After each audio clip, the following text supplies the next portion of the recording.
Bueno, ¿y quién es el que más sabe de BM Growth? Pues Juan Saiz de los Terreros, socio fundador de Odecta Corporate. Gracias por acompañarnos, Juan. Gracias, encantado. Y además de Juan, que nos acompaña aquí todos los jueves para mostrarnos los entresijos del BM Growth, también tenemos ahí al otro lado a Javier Acción, asesor del fondo de inversión Acción Global. ¿Qué tal, Javier? Muy buenos días. Buenos días, gracias por invitarme.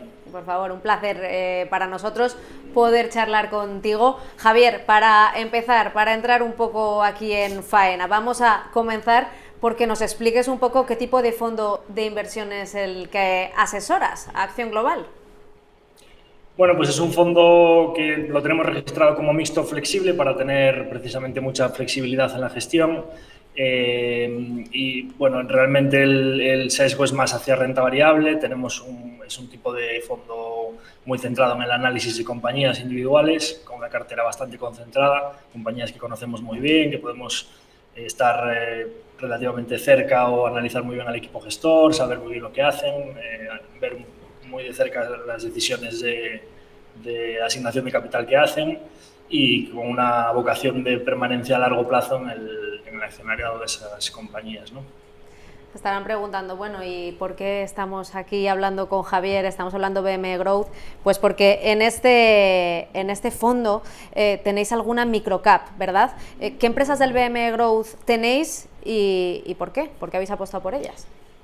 Del BM Growth, de hecho, tenemos solo una, que ahora mismo es la única compañía en la que invertimos en España, que es NBI Bearings, es una compañía del País Vasco, de Oquendo, Álava, que ya lleva con nosotros desde mediados de 2018. Y bueno, pues es una compañía, siempre me gusta conocer las empresas de nuestro entorno, porque son las que puedes tener más cercanía con el management para visitar las propias fábricas, saber muy bien lo que están haciendo. Y bueno, pues todo lo que va saliendo en el antiguo MAP, ahora BM Growth, voy analizando lo que sale. Y la verdad es que nos pareció ya desde el comienzo que NBI tenía pues todo lo que nosotros buscamos en una compañía para permanecer en ella a largo plazo, ¿no? Un equipo gestor muy centrado, con muchas acciones de la compañía, un sector que así a priori no parece muy atractivo, pero que tiene más ventajas competitivas de las que parece, porque ellos venden rodamientos y otras piezas metálicas, pero que son componentes importantes para los conjuntos de las piezas y de las instalaciones en las que van de sus clientes, ¿no? Son componentes en los que una vez que entras permaneces ahí durante bastantes años en ese proyecto, en ese diseño industrial, y son componentes de tiradas medias y bajas, de calidades, especificaciones técnicas muy altas, que tienen márgenes muy, muy, muy interesantes, ¿no? Entonces, pues llevamos ahí desde mediados de 2018 y además es que creo que precisamente hablar hoy de NBI es muy interesante porque el momento para lo que le viene estos próximos meses por delante creo que es muy interesante esta compañía. De momento nos comentas, Javier, que tenéis una compañía del BM Growth en ese fondo. No sé si tenéis alguna más ahí en el punto de mira que estéis estudiando y que os resulte interesante. Bueno, ya desde la primera vez que analicé NBI Bearings fui mirando otras compañías que las tengo permanentemente en el radar, que me parece que son interesantes. Aquí en Coruña tenemos varias, nosotros tenemos la base aquí en Galicia y pues aquí tenemos varias compañías que son interesantes como Altia y Greenalia, son las dos de aquí de Coruña y son las dos, tienen proyectos muy, muy, muy interesantes también. Pues estaremos también pendientes de esas compañías. Juan, ya que estás aquí con nosotros y que conoces muy muy bien este mercado, el BM Growth, se pueden encontrar grandes oportunidades, como nos está demostrando, por ejemplo, Javier, pero también hay algunas empresas que pasan por grandes dificultades. Hay una de ellas que parece que después de ese bache empieza a recuperarse. ¿Cuál es y qué es lo que ha comunicado al mercado? A ver, pues como dices, casi siempre traemos buenas compañías que lo están haciendo muy bien a nivel de resultados, a nivel de cotización, pero bueno, en el BM Growth, como en cualquier mercado de valores, hay compañías que lo pasan mal, que pasan por dificultades o que incluso pues, pueden llegar a liquidarse por diferentes motivos. En este caso tenemos, en el BM Growth hay varias compañías suspendidas de cotización por dificultades financieras, por pasar por crisis particulares o del sector. Y tenemos una en concreto que parece que va a salir de la suspensión y que parece que como que coge aire y que ve un poco la luz después de ese túnel tan negro por el que pasó, y es Tecnomeca Aerospace, que es la antigua Tecnoquark. Tecnoquark salió el 21 de diciembre de 2015 con una capitalización de 10,4 millones y bueno, pues como todos los proyectos siempre decimos que tener éxito y hacer empresa es complicado, crecer es complicado y luego hay muchas etapas que por cualquier motivo, crisis particular o crisis del sector, pues las compañías pasan por dificultades. Tecnoquark en su momento pasó por dificultades, pero bueno, ha habido cambio de directivos, ha habido cambio de accionistas de referencia y ahora han comunicado que el 31 de marzo de este mes, el 31 de marzo de este año, de 2021, celebran Junta General Extraordinaria para, por un lado, ya buscar restablecer la cotización de las acciones en el BM Growth. Por otro lado, han dicho algo que creo que es importante y que parece que por ese lado podemos confiar en el futuro de la compañía, por lo menos, que quieren cotizar en un nuevo mercado, que es el OTC de Estados Unidos. Y por otro lado, una tercera pata, un tercer punto, porque en la convocatoria de Junta General Extraordinaria tienen varios puntos a aprobar, pero estos 3 puntos son los más importantes para mí. El tercer punto es que quieren hacer una ampliación de capital de 5 millones de euros, pues para crecer de manera orgánica, inorgánica y poner en marcha ese nuevo proyecto dentro de una compañía que, como hemos comentado, ha pasado por dificultades, pero que parece que ve la luz al final del túnel y que puede salir, volver a cotizar porque están suspendidas de cotización y encima lo que quieren es incorporarse a un nuevo mercado como es el OTC de Estados Unidos. Voy a volver a Javier, te quería preguntar porque sí que tenéis, además de esta empresa, ¿no? Que nos comentabas del BM Growth y de esas otras que tienes en el radar, contáis en ese fondo con otras microcaps. Es cierto que el hecho de, bueno, de meterse en esas pequeñas empresas, ¿no? Pues a veces la gente le cuesta más porque falta información, falta análisis de terceros, no se les presta demasiada atención como a las grandes cotizadas. ¿Cómo abordáis vosotros el análisis y qué aspecto diferencial observas en la inversión en este tipo de compañías? Bueno, realmente para nosotros eso es una ventaja, porque como nosotros no compramos análisis de terceros, sino que el análisis lo hacemos nosotros, cuanto menos seguida y menos analizada esté una compañía, más fácilmente puedes encontrar valor en ella, ¿no? Entonces, lo fundamental es que el management sea muy transparente, que el equipo gestor, la información que publique sea comprensible, que la comunicación sea fluida y que no veas cosas raras, que no veas... En una empresa de este tamaño es fundamental que las cosas sean sencillas y entendibles y que el equipo gestor comunique bien. Si es así, el hecho de que no haya análisis externos o que no haya equipos de research que hagan informes sobre la compañía, para nosotros es una ventaja, ¿no? Porque te puedes encontrar compañías que que su cotización difiere mucho de lo que es el valor real de la compañía. Y después, cuando la capitalización de la empresa va aumentando y va aumentando un poquito la liquidez, que es realmente el problema no es tanto el análisis que haya de las empresas, ¿no? Sino la liquidez para poder acceder, que los fondos... Nosotros somos un fondo muy pequeñito que tenemos la gran ventaja de que podemos invertir en empresas de cualquier tamaño, pero que los fondos medianos y grandes puedan acceder al capital de esa compañía.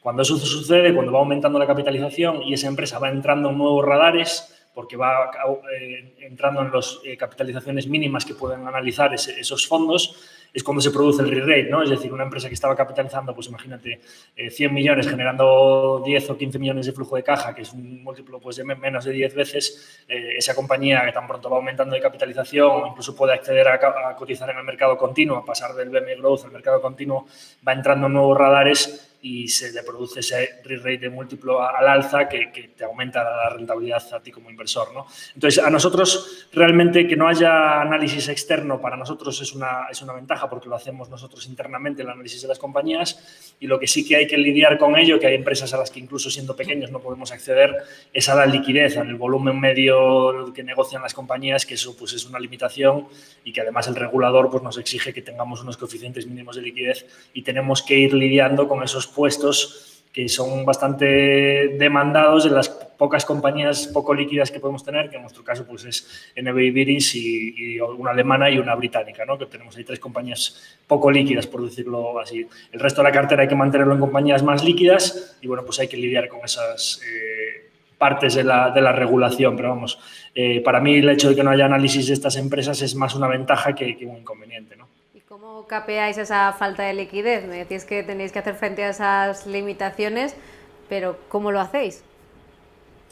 Bueno, en nuestro caso, nosotros tenemos un producto. doble check porque lo primero está hay que cumplir lo que exige de la Comisión Nacional del Mercado de Valores en cuanto a activos y líquidos en la cartera, y en nuestro caso, pues tanto Bank Wealth Management, que es la gestora, como Deloitte, que es el auditor, nos exige un nivel todavía más exigente que el que pone como requisito el regulador en cuanto a ilíquidos, porque bueno, pues los ilíquidos, si hubiese reembolsos en el fondo y tienes que vender compañías más líquidas y el peso de esos ilíquidos en la cartera para los partícipes que se quedan aumentase muy rápidamente, pues eso teóricamente para el partícipe es algo más arriesgado, ¿no? Entonces nosotros cumplimos perfectamente con esa regulación, de hecho siempre estamos holgadamente por debajo de los niveles que nos exigen, y es tan sencillo como, oye, pues esta compañía, si tú negociando el 10% del volumen diario no puedes venderla o comprarla en menos de 7 días, con el volumen medio negociado de esa compañía de los últimos 3 meses, se considera ilíquida. Bien, pues oye, pues ¿cuántos porcentaje de líquidos puedes tener en la cartera? Pues el 10% de la cartera. Oye, si yo tengo un 5% del fondo en NBI, ya sé que el otro 5% tengo que repartirlo entre una británica que tengo, que no es microcap, pero mueve muy poquito volumen, que es una empresa que capitaliza 300 millones más o menos de libras, pero que mueve muy poquito volumen porque los accionistas son una base accionaria muy sólida y no negocia prácticamente acciones cada día, y una alemana también, esta sí que es bastante microcap y tiene todavía menos volumen. Oye, pues mi 10% de líquidos lo tengo que repartir entre las mejores compañías microcap y líquidas que encuentre en el mercado, ¿no? Por esos puestos estén ocupados por las mejores. Así de sencillo, hay que lidiar con eso y nada más. En ese caso, los inversores particulares que no están expuestos a esta regulación, que tienen algunos inconvenientes, como pues peor tratamiento fiscal, etcétera, etcétera. Todo lo demás, la concentración de la cartera, la inversión en ilíquidas, etcétera, son todo ventajas con respecto a los institucionales.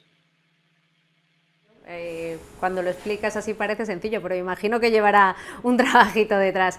Voy a pasar a preguntarle a Juan, porque acabamos de comenzar este mes de marzo, que es un mes en el que se producen cambios en la modalidad de contratación de acciones de algunas empresas cotizadas en el BM Growth. ¿Hay alguna novedad al respecto, ya que estamos en los primeros días de marzo, Juan? Pues sí, a ver, el Departamento de Supervisión del BM Growth suele hacer cambios en el mes de marzo y en el mes de septiembre en lo que es la modalidad de contratación de las acciones que cotizan en este mercado, en el BM Growth. Por decir rápidamente las dos modalidades que hay, una es la modalidad de fixing, que simplemente es que cotizan y se cruzan operaciones 2 veces al día, a las 12 y a las 4, hay una especie de subasta, se van poniendo órdenes y a las 12, si se pueden cuadrar, pues se cruza un precio y a las 4 ocurre lo mismo. Y luego está la modalidad de contratación abierta o continua, que esto a veces lleva error, que cuando se cambian de fixing a continuo parece que dan el salto del BM Growth al continuo, pero cuando hablamos de contratación de acciones en modalidad abierta o continua, es que se pueden contratar las acciones durante toda la sesión, igual que se hacen en el propio mercado continuo, en la bolsa de los mayores o en las acciones del IBEX 35, que se pueden comprar desde las 9 de la mañana hasta las 5:30, con las subastas de apertura y cierre. Entonces la modalidad de mercado abierto, como si dijéramos, pues es esa, que puedes contratar durante toda la sesión. Y entonces en esto, justo esta semana han comunicado desde el Departamento de Supervisión que hay 2 compañías que cambian la modalidad de fixing a la modalidad de contratación de acciones en abierto. Y estas 2 empresas son Clerp y 480. Esto hay inversores que lo entienden que es importante porque da más liquidez, suelen ser más líquidas las acciones que están cotizadas durante toda la sesión. Puede haber matices en este tema, pero atrae a más inversores. Hay inversores que no les gusta el tema de que coticen en fixing con solo 2 cruces, suelen, como digo, tener menos liquidez en esta, pero bueno, a mí personalmente creo que no es lo más importante es la empresa y el medio largo plazo y el proyecto, pero viendo novedades y en este sentido, hablando de lo que ha hecho el Departamento de Supervisión, pues ha cambiado a estas 2 compañías que a partir del lunes 8 de marzo empezarán a contratarse las acciones de manera abierta durante toda la sesión. Estas 2 son Clerp y 480. Y además de este cambio, también creo que en el mes de marzo hay cambios en la composición de los dos índices de BM Growth. Ya sabemos que hay 2 porque aquí, oye, siempre nos está instruyendo Juan. Sobre estos 2 índices, ¿novedades, no novedades? ¿Hay que esperar un poco? Hay que esperar un poquito, El comité, en este caso, el comité asesor técnico de los índices IBEX, los índices IBEX hay muchos, pero viendo la parte del BM Growth, pues como hemos dicho, hay dos índices, uno que engloba todas las empresas en expansión y otro que es como si dijéramos el selectivo con las 15 compañías más líquidas, es el primer criterio, el criterio más importante para poner los miembros de este índice. Pues todavía no hay, pero yo creo que el próximo jueves, la semana que viene, o como mucho en 2 semanas, tendremos novedades, porque es igual que pasa con el Departamento de Supervisión. En marzo y en septiembre suele ser la revisión ordinaria de los índices y suele haber cambios. El más importante puede ser para mí las empresas que entran y salen del selectivo, como pues igual que ocurre en el IBEX 35, se pone un poco de foco los inversores, gestores y analistas que nos dedicamos a este mercado, vemos cuáles salen y entran del índice IBEX Growth Market 15, que son las 15 compañías que más negocian. Pues yo creo que todavía no, pero que estamos a punto, no sé si será entre hoy, mañana o la semana que viene, pero en cuestión de días tendremos novedades al respecto, tanto en el índice IBEX Growth Market All Share, que engloba todas las compañías, empresas en expansión, y el índice Growth Market 15, que es el selectivo de las 15 compañías. Entonces no hay todavía comunicación oficial, pero supongo que tardamos unos días en verlas. Bueno, pues el jueves que viene aquí nos contarás si ya hay novedades o no. Vuelvo a Javier, ya que estamos tratando, como siempre, zambulléndonos al BM Growth. ¿Qué futuro le ves tú al BM Growth y a la inversión en microcaps aquí en España? Pues muy bueno, la verdad. Yo siempre pensé que echaba de menos que hubiese un mercado alternativo como el que hay en Reino Unido, en Alemania, aquí en España, para que empresas medianas y pequeñas pudiesen salir a cotizar, financiar sus proyectos de crecimiento y que los inversores también pudiesen acceder al capital de estas pymes en fases tempranas, ¿no? Cuando ya son empresas que ya pueden saltar al mercado continuo. Y bueno, pues la verdad es que fue un mercado que durante años estuvo un poquito estigmatizado por las cosas que pasaron al principio con un par de compañías, que eso ya va quedando atrás. La verdad es que se va viendo que es un mercado en el que hay bastante valor para encontrar y que hay que estar pendiente de las empresas que salen, porque recientemente, la misma que os comentaba de Greenalia, pero Jadanet, Making Science, hay varias compañías, Icertis, compañías que son muy interesantes y que están teniendo proyectos de crecimiento financiándose a través de la salida a cotizar al BM Growth. Creo que hay proyectos que son dignos de analizar. Tiene sentido que inversores particulares o inversores pequeños y proyectos de emprendimiento se junten en el BM Growth para financiar con el ahorro de unos la inversión de otros. Y todo lo que sea que ese mercado se desarrolle y que empresas, en España tenemos un tejido empresarial de empresas no cotizadas muy interesante y que vean que es un mercado cada vez más atractivo para buscar financiación, tanto para el tejido empresarial español como para el inversor medio minorista. Creo que se desarrolle ese mercado en los próximos años es muy, muy, muy interesante. Pues muchísimas gracias, Javier Acción, asesor del Fondo de Inversión Acción Global, por haber charlado hoy con nosotros en este espacio dedicado al BM Growth. Y también gracias a ti, Juan Sainz de los Terreros, socio fundador de Udecta Corporate, por desvelarnos un poco los entresijos, ¿no?, de este mercado alternativo que es muy desconocido para algunos, pero tremendamente interesante. Muchísimas gracias a los dos.